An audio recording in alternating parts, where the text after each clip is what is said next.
Based off the Rotten Tomatoes scores, I was expecting a disaster. But after watching the film,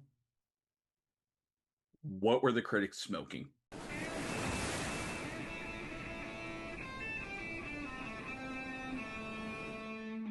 Because, yeah, the audience score was way higher for this film and well deserved. So, before we kick off my micro review, if you like these type of reviews, you like this content, make sure you leave a like and subscribe to the channel. Come on down to the cove because the water is fine. So, Michael is the biopic about Michael Jackson, the king of pop, one of the greatest to ever do it, one of the best performers, if not the best performer we've had in the music industry. And as stated before, yeah, the critics are completely wrong on this. They shredded this movie. The audience, they liked the film, and I have to agree with the audience. This film was very fun. So the basic plot of this story, it follows Michael when he's young in the Jackson 5 while his father helps to create the band, and his father is the antagonist in this film. They did a very good job on playing on how bad of a person Joe Jackson was to his family, especially Michael. So the animosity we have between Joe Jackson and Michael in this film is played off very well. Coleman Domingo does a great job being the evil bad guy in this movie. Does a great job at playing a big douchebag. Very influential in Michael's life negatively in the aspects of this film. And the young actor Giuliano Valdi did a great job acting as young Michael in this film. And that really sets the movie up.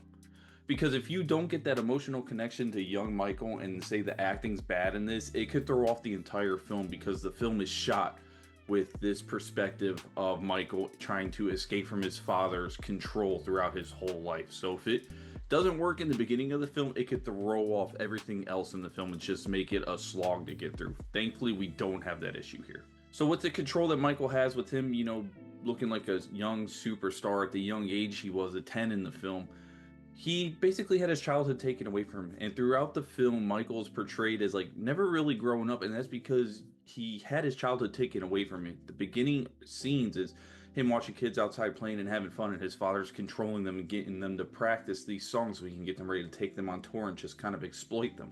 And throughout the film, he's constantly going to toy stores. He buys all these animals because he says animals are his real friends. He never gets along with regular people.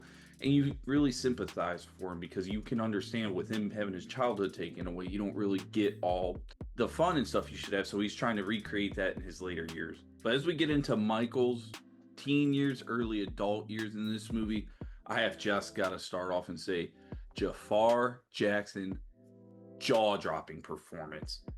Couldn't even tell that this was him on screen. It literally looks like Michael is in this movie. Fantastic, phenomenal job. Transformative is the best word I can use to describe this. Jafar did an amazing job. Completely locked in for this role. This was his first acting ever done, and wow, what an honor you brought to your uncle. Amazing job. I can't say enough about the acting and the way he even talks like Michael in the film. Just did a phenomenal job. My jaw was on the floor the first few moments he was in the film, and the way he dances in the dancing scenes, just so good. Did a phenomenal job. So what this movie really has going for it is you feel like you are in a live event. The music is great. Michael Jackson's beats, his lyrics, his performances at these events are great, and the film does a fantastic job of encapsulating that. You're sitting there, you can't help but be in the movie theater smiling, tapping your feet, head bobbing, starting to sing the words. I caught myself doing this every scene with the music. I love Michael Jackson music. So good. It's so catchy. Everybody in the theater that was with me when we were watching this film, you could tell they were just vibing to the music. It was a great time. They do this fun little thing too when they're transitioning in between scenes. If they're going from a concert or something, they'll start to layer in samples of portions of songs. Like in Bad, they have like the beginning little sound effects and stuff they do, and they use that in the scene to kind of build up the tension for the payoff when he starts singing and performing on stage for his fans. I thought that was really cool. I really enjoyed that aspect of the film. When he's going and actually coming up with some of his songs, which we'll talk about in my disappointments and some of the problems I have with this film is, but when he starts doing the creation of Beat It, the hair on my body stood up. I thought it was so well done because I love that song. They just did a great job of showing like Michael was a musical genius. And there is portions in this film where they do show it off. I wish they showed it off a little bit more, but that scene in particular was really cool for me. The Thriller scene, when they're coming up with the music video for Thriller, they hint at it. They get his inspirations from, and he's watching like horror movies on in the background while he's trying to come up with lyrics and things for other songs. And then we just kind of go and do one little snippet of them filming that Thriller music video. It was awesome, but I wanted way more because that is the greatest music video of all time, hands down. Wish they would have dove deeper into that. Wish they would have dove a little bit deeper into his thinking of how he came up with this stuff. Going along back to the animals, there is a lot of fun moments. It really does show him like the animals are his friends, and that's who he talks to on the side. He's got his giraffe. There's a scene with the snake. At the beginning of the film, he's got a rat. But of course, I'm glad they did this. They brought in everybody's favorite monkey. Yes, Bubbles does make an appearance in this movie, and he's in there for a nice little bit. Michael uses him as his friend. You know, he takes care of the monkey. That's who he like feels like he connects with the animals, and Bubbles was very important in his life. And I thought that was really fun how they brought Bubbles into it. Yes, it's CGI. It's not like they had Andy Serkis go up there and perform, you know, motion capture and thing. You could kind of tell in some scenes, but it's okay. You kind of gloss past it. It was a fun little nod to Bubbles in this film. Now, another area where I think the film does lack, and I think it hurts it, is they kind of avoid a lot of controversial topics and things in the film.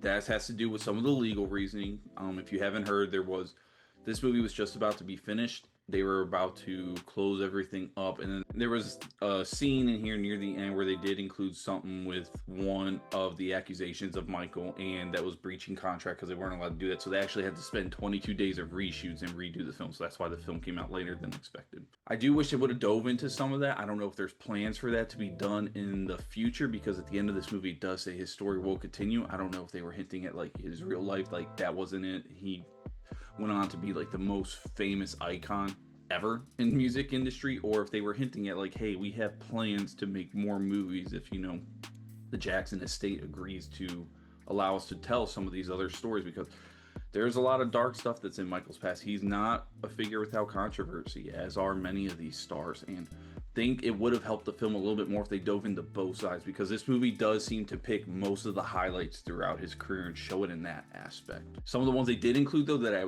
did appreciate was the MTV scene where Michael wants his music on MTV, and CBS is like, they don't really put black artist music out.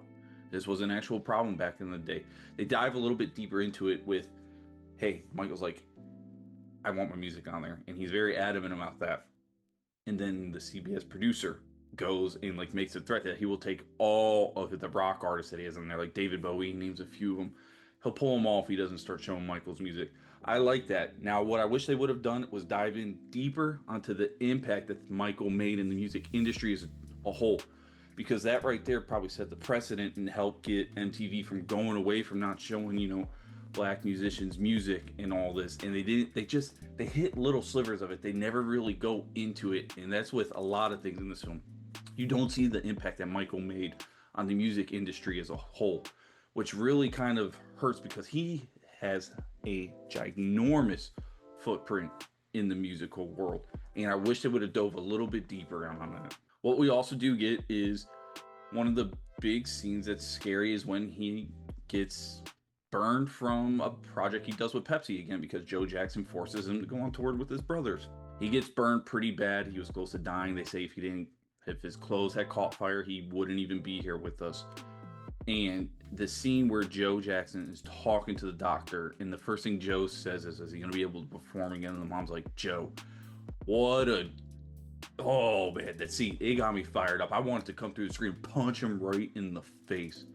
Did such a good job being a horrible person in the film, and you feel so bad for Michael and the rest of his family. This is what they had to put up with the whole time. So I'm going to dive into my criticisms now. One of the big ones is being that we didn't dive deep enough into some of the more negative and dark aspects of Michael's life. As talking about the Pepsi thing, that is where where he got big onto pain medication came from, was because he was on pain meds. In the movie, they hint at it where he's like, I don't want to be on these pain meds, and the doctors pretty much force him, like, you need to be on them because it's going to be excruciating pain you're going to be dealing with. Wish they dove more into the impact that Michael made on the music industry as a whole. We don't really get that in this film. So that was a big criticism for me. We don't dive deep into enough of the controversial things that Michael went through. And again, they might be saving that for a future film. I'm not sure, maybe like a part two or something. Because this film takes place from like the mid 60s, and I think it goes up to all the way up to like 1988. So when we get into the 90s and the 2000s, where a lot of like the legal stuff comes to, I don't know if they're going to jump and dive into that or not. Because of the reshoots they had, and they had to scrap the ending that they did have, the ending to this movie feels like it just completely abruptly ends. We have Michael performing a concert, and then after that we get a very iconic shot where you can't tell it's Jafar at all. It actually looks like Michael's on screen. He's hiding half his face. You only see him smile, and it looks just like Michael. And then the movie ends just like that. You can definitely tell it feels like, yeah, those were this is a section where they did the reshoots. So it does feel like an abrupt ending. Other than that though, I had a lot of fun with this film. I think the critics they're high as a kite with the ratings they gave this film. The audience definitely was right about this film. I'm glad I went to go see it in theater.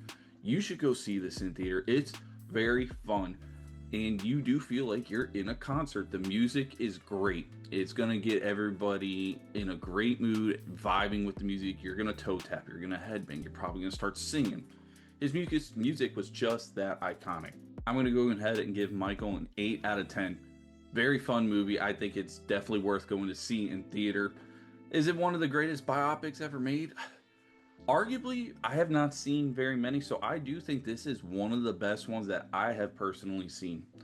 Now, what I think is, I think Bohemian Rhapsody might still have it beat, and that is a personal choice, because Bohemian Rhapsody catered to something I like, and that is they dove more into how Freddie Mercury and Queen came up with their songs, where this movie hints at it. You get one or two slices of Michael and his creative genius flowing, where they show how he came up with the lyrics, he came up with the beat, and then they don't really dive into it. Like the Thriller video, just it comes and goes. I would have appreciated more if they dove a little bit more into the music. I thought it would have been much better off. 8 out of 10, super fun film. You're going to enjoy it. Stay tuned, everybody. I'll have more video reviews coming out your way.